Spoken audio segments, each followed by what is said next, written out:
আলাইহি ওয়াসাল্লাম বলেন, ইন্নাল্লাহা ফারাদা সিয়ামা রমাদান ওয়া সানানতু লাকুম কিয়ামাকুম ফামান সামাহু ওয়া কামাহু ঈমানান ওয়া ইহতিসাবান খারাজা মিন দুনুবিহি কায়াউমিন ওয়ালাদাতহু উম্মুহু। আল্লাহ নবী বিশ্বনবী বলেন, আল্লাহ তাআলা তোমাদের উপর রমজানুল মুবারকের রোজাটাকে ফরজ করে দিয়েছে, আর আমি নবী তোমাদের জন্য কিয়ামুল লাইল তারাবির নামাজকে আমি নবী তোমাদের জন্য সুন্নাত করে দিয়েছি। আল্লাহ তাআলা তোমাদের জন্য রোজা রাখাকে ফরজ করে দিয়েছেন, আমি নবী তোমাদের জন্য কিয়ামুল লাইল তারাবির নামাজ পড়াকে সুন্নাত করে দিয়েছি। তাহলে এই হাদিস দ্বারা আমরা বুঝতে পারলাম রমজানুল মুবারকে বিশেষ কয়টি আমল, একটু জুড়ে বলুন কয়টি আমল? কয়টি আমল?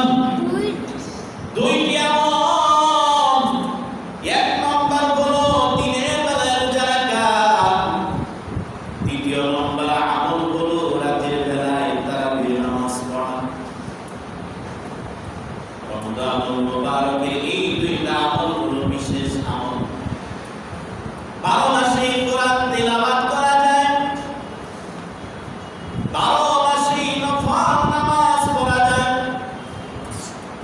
12 মাসে তাহাজ্জুদ নামাজ পড়া যায়, 12 মাসে জিকির আজকার করা যায়, তাসবিহ পড়া যায়, কিন্তু 12 মাস রোজা রাখা যায় না, 12 মাস তারাবির নামাজ পড়া যায় না, ঠিক না? মাত্র একটি মাস দিয়েছেন রোজার জন্য, একটি মাস দিয়েছেন তারাবির জন্য। তাহলে এই হাদিস দ্বারা আমরা বুঝতে পারলাম রমজানুল মুবারকের বিশেষ আমল কয়টি। এক নম্বর হলো রোজা রাখা, দ্বিতীয় নম্বর হলো তারাবির নামাজ পড়া। আল্লাহ পাক কুরআনুল কারীমের মধ্যে যত ইবাদতের কথা বলেছেন, কোন ইবাদতই এমনটা ব্যাখ্যা বিশ্লেষণ করেন নাই যেমনটা ব্যাখ্যা বিশ্লেষণ করেছেন রমজান রোজা সম্পর্কে। যেরকম ব্যাখ্যা বিশ্লেষণ করেছেন এমন ব্যাখ্যা বিশ্লেষণ আল্লাহ তাআলা কুরআনুল কারীমের মধ্যে আর কোন ইবাদত নিয়ে করেন না। কুরআনুল কারীমে আল্লাহ তাআলা নামাজের কথা বলেছেন, হজের কথা বলেছেন, যাকাতের কথা বলেছেন, কিন্তু কত রাকাত নামাজ পড়তে হবে, কি পরিমাণ মাল হলে যাকাত দিতে হবে, আপনার কি পরিমাণ মাল হলে ওই মালের উপর কি যাকাত আসবে, স্বর্ণ মুদ্রা কি পরিমাণ হলে, আপনার গৃহপালিত পশু কি পরিমাণ হলে আপনার উপর ওই পশুর উপর যাকাত আসবে, কি পরিমাণ মাল হলে আপনার উপর হজ খরচ করতে হবে, হজ খরচ হবে, এটা কিন্তু আল্লাহ তাআলা ব্যাখ্যা বিশ্লেষণ করেন নাই। তাহলে প্রশ্ন হলো, তাহলে আমরা কোথা থেকে পেলাম? কারণ কুরআনুল কারীমের সারে বলেন আমার আপনার নবী মুহাম্মদ আরবি সাল্লাল্লাহু আলাইহি ওয়াসাল্লাম। তিনি ব্যাখ্যা বিশ্লেষণ করেছেন কত রাকাত নামাজ পড়তে হবে, স্বর্ণ মুদ্রা কি পরিমাণ হলে যাকাত দিতে হবে, আপনার গৃহপালিত পশু কি পরিমাণ হলে তার উপর যাকাত আসবে, আপনার উপর আপনার কাছে কি পরিমাণ মাল দৌলত হলে আপনার উপর হজ করা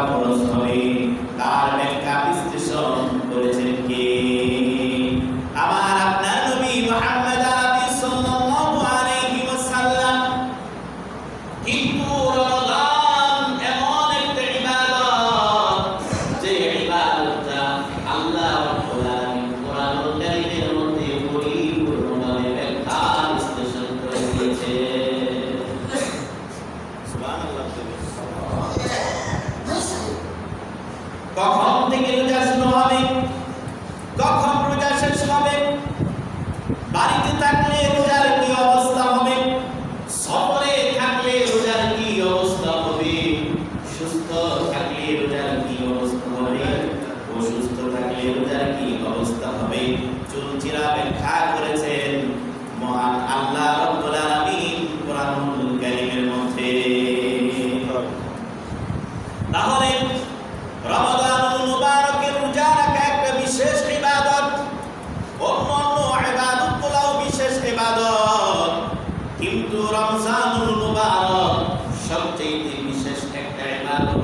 তার কারণ হলো ওই বাকি অন্যান্য ইবাদতের মধ্যে দুইটা দিক রয়েছে, কিন্তু রমাদানুল মুবারকের রোজার মধ্যে দুইটা সাইড না। একজন মানুষ নামাজ পড়ে না কখনো, কিন্তু এমন একটা অবস্থায়, এমন একটা পরিস্থিতির শিকার হয়েছে যেখানে সকলেই নামাজ পড়তেছে, তখন ওই মানুষটা বাধ্যতামূলক নামাজ পড়ার জন্য রেডি হয়ে যায়, ঠিক কিনা? এক্সাম্পল, জামাই শ্বশুর বাড়িতে গিয়েছে, বরযাত্রী সকলেই নামাজ পড়ে, জামাই যদি নামাজ না পড়ে শ্বশুর বাড়ির লোকেরা কি বলবে, সেজন্য কেউ দেখানোর জন্য নামাজ পড়ে, আবার কেউ আল্লাহকে সন্তুষ্টি করার জন্য নামাজ পড়ে। নতুন বধূ শ্বশুর বাড়িতে এসেছে, এখন যদি নামাজ না পড়ে শ্বশুর বাড়ির লোকেরা কি বলবে, সেজন্য শ্বশুর বাড়ির লোকদেরকে দেখানোর জন্য কেউ নামাজ পড়ে, কেউ আল্লাহকে সন্তুষ্টির জন্য নামাজ পড়ে, কিনা? সমাজের মধ্যে অনেক ধনী মানুষ আছে, সে যদি হজ না করে সে কি বলবে, সেজন্য কেউ আবার আল্লাহর সন্তুষ্টির জন্য হজ করে, আবার কেউ মানুষকে দেখানোর জন্য হজ করে, যাতে তাকে হাসি বলে, হাসি নাম ফোটানোর জন্য অনেকে ৩-৪ বার হজ করে, ঠিক কিনা? আমি একজন ধনী মানুষ, আমি যদি দান সদকা না করি, মানুষকে যদি যাকাত না দেই, তাহলে সমাজের মানুষ আমাকে দানবীর বলবে না। কেউ আল্লাহকে সন্তুষ্টির জন্য দান করে, আবার কেউ মানুষকে দেখানোর জন্য দান করে। সেজন্য দেখবেন রমজানুল মুবারক আসলে যারা ধনী মানুষ অর্ডার দিয়ে দেয় সিরাজগঞ্জ থেকে 100 লুঙ্গি 100 শাড়ি কাপড়ের অর্ডার দিয়ে দেয়, আবার অ্যানাউন্স করে দেয়, মাইকিং করে দেয়, মুখের বাড়িতেও মুক্তি 100 মানুষগুলোকে যারা আগে যাবে 100 মানুষকে 100 লুঙ্গি দেওয়া হবে, 100 মহিলাকে 100 শাড়ি দেওয়া হবে। এমন তার সমাজের মধ্যে আছে না? এর দ্বারা আপনার যাকাত আদায় হবে না, কারণ যাকাত দেওয়ার উদ্দেশ্য হলো তার প্রয়োজন পূরণ, তার প্রয়োজন মেটানো। আপনি একটা লুঙ্গি দিলেন, তার প্রয়োজন খাবারের, লুঙ্গি দেখলেন, লুঙ্গি কিনেছেন 300 টাকা, তার খাবারের প্রয়োজন বিক্রি করে দিয়েছে 150 টাকা, তাহলে কত টাকা লস? 150 টাকা লস। আপনার হাত থেকে 150 চলে গেছে, ওর হাত থেকে 150 চলে গেছে। গরিবের উপকার হয় নাই, বরং অপকার হয়েছে। সেজন্য যা প্রয়োজন তা দিতে হবে। প্রত্যেকটা ইবাদতের মধ্যে দুইটি সাইড রয়েছে, একটা প্রকাশ্য, একটা গোপনে। কেউ আল্লাহকে সন্তুষ্টির জন্য যাকাত দেয়, রোজা রাখে, হজ করে, আবার কেউ আল্লাহকে মানুষকে দেখানোর জন্য হজ করে, যাকাত দেয়, ঠিক কিনা? কিন্তু রোজা এমন একটা ইবাদত, রোজা এমন একটা গুরুত্বপূর্ণ ইবাদত, যে ইবাদত দুনিয়ার কোনো মানুষকে দেখানো যায় না। দেখানো যায় সমাজের মধ্যে কেমন মানুষ আছে যে মানুষকে দেখানোর জন্য রোজা রাখে, সারাদিন উপবাস থেকে মানুষকে দেখানোর জন্য, মানুষ আমাকে রোজাদার হলো, সেজন্য ভাব নিয়ে চলে, পাগুলো করবো না, সারাদিন উপবাস থাকবো না। তাহলে রোজা হয় কার জন্য? একমাত্র আল্লাহ পাকের সন্তুষ্টির জন্য।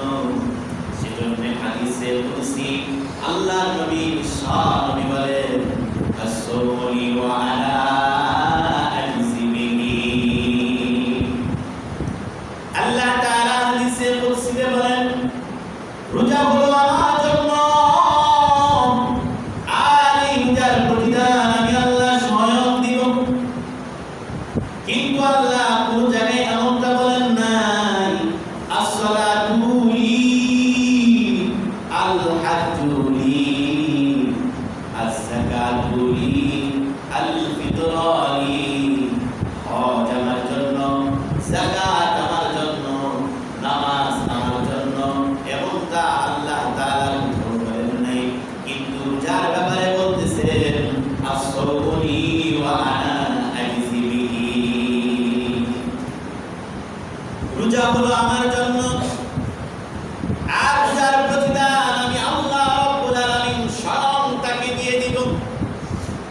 আল্লাহর নবী বিশ্বনবী হাদিস শরীফের মধ্যে বলেন, মান সামা রমাদানা ঈমানান ওয়া ইহতিসাবান গুফিরা লাহু মা তাকাদ্দামা মিন যামবিহি। যেই মানুষটা আল্লাহকে সন্তুষ্টির জন্য, যেই মানুষটা আল্লাহকে সন্তুষ্টির জন্য, আল্লাহকে রাজি খুশি করার জন্য সিয়াম সাধনা করবে, রোজা রাখবে, আত্মত্যাগ করবে, ত্যাগ তিতিক্ষা করবে, এই ত্যাগ তিতিক্ষার মাধ্যমে আল্লাহ তাআলা তার অতীতের সমস্ত গুনাহগুলো মোচন করে দিবে। সুবহানাল্লাহ। এই রমজানুল মুবারক এত বড় একটা গুরুত্বপূর্ণ ইবাদত, এই সিয়ামের মাধ্যমে, এই রোজার মাধ্যমে তার অতীতের সমস্ত গুনাহগুলো আল্লাহ তাআলা এমন ভাবে মোচন করে দিবেন, যেমন ভাবে আগুন ঘরটাকে জ্বালিয়ে পুড়িয়ে ভস্ম করে দেয়। কোন একজন মানুষ যদি আল্লাহর সন্তুষ্টির জন্য, আল্লাহ পাকের রাজি খুশির জন্য, একমাত্র রেজায়ে মাওলার জন্য রোজা রাখবে, আল্লাহ তাআলা তার আমল, তার বদ আমলগুলোকে জ্বালিয়ে পুড়িয়ে ভস্ম করে।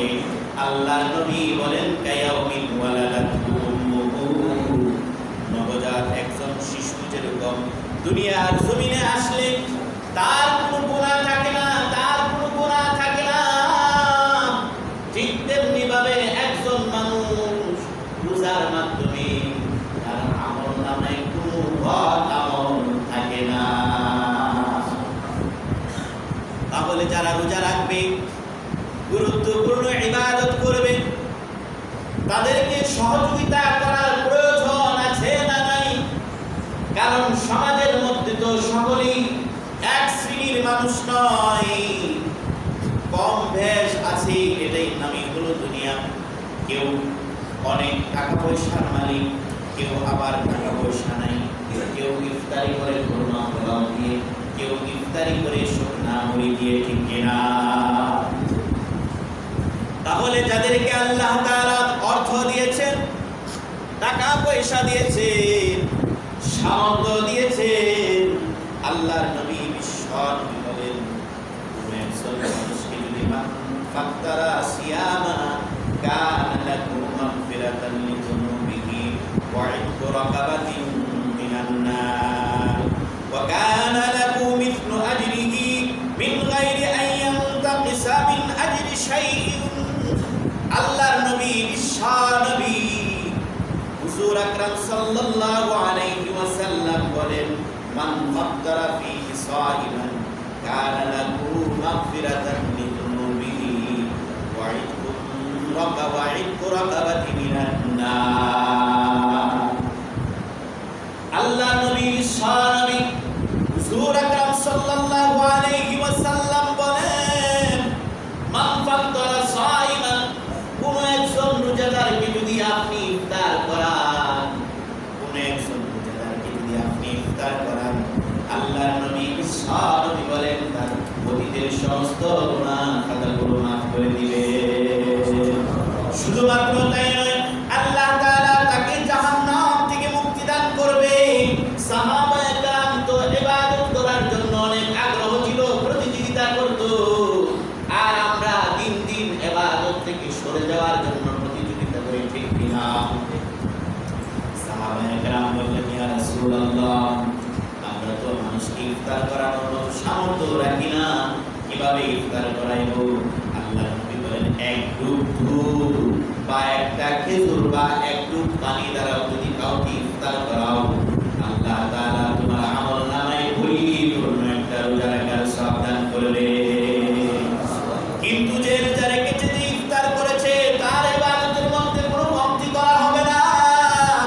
আল্লাহর নবী বিশ্বনবী বলেন, কোন একজন মানুষকে যদি তৃপ্তি সহকারে উদর পূর্ণ করে যদি কোন একজন মানুষকে ইফতারি করায়, আল্লাহর নবী বিশ্বনবী বলেন, আল কিয়ামতের ময়দানে আল্লাহ তাআলা তাকে হাউজে কাউসার থেকে এমন পানি পান করাইবে যে তার জান্নাতে পৌঁছা পর্যন্ত আর তার কোনো পিপাসাই লাগবে না।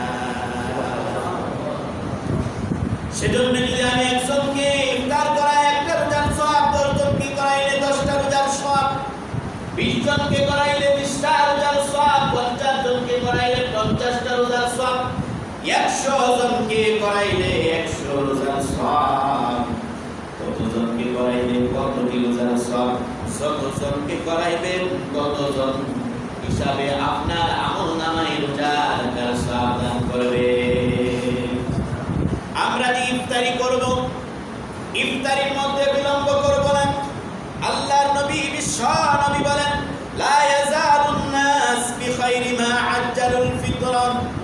রাসূল সাল্লাল্লাহু আলাইহি ওয়াসাল্লাম বলেন, মানুষ যতদিন তাড়াতাড়ি ইফতারি করবে, ততদিন মঙ্গল সহকারে তারা জিন্দেগি যাপন করবে।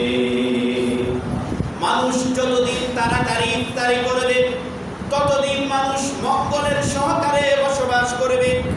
আল্লাহ তাআলা বলেন, আমার বান্দাদের মধ্যে যারা তাড়াতাড়ি ইফতার করবে, তারা আমি আল্লাহর কাছে অধিক প্রিয়, আমি আল্লাহর কাছে অধিক প্রিয়।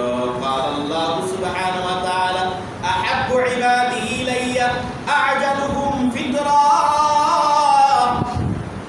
আল্লাহ তাআলা বলেন, আমার বান্দাদের মধ্য থেকে যারা তাড়াতাড়ি ইফতার করবে, ওই বান্দাদেরকে আমি আল্লাহ সবচেয়ে বেশি মহব্বত করি, তারা আমি আল্লাহর কাছে প্রিয়।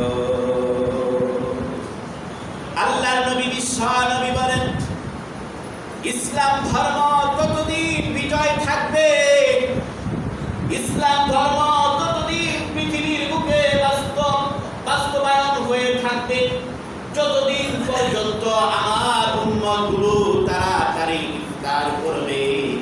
কারণ ইফতারের মধ্যে ইহুদি নাসারারা বিলম্ব করে, যাতে করে আমাদের ইফতারিগুলো তাদের সাথে মিলে না যায়। সেজন্য আমরা যখন ইফতারি করব, দ্রুত ইফতারি করব, ইফতারির মধ্যে বেশি সময় নিব না। ইফতারি করে সালাত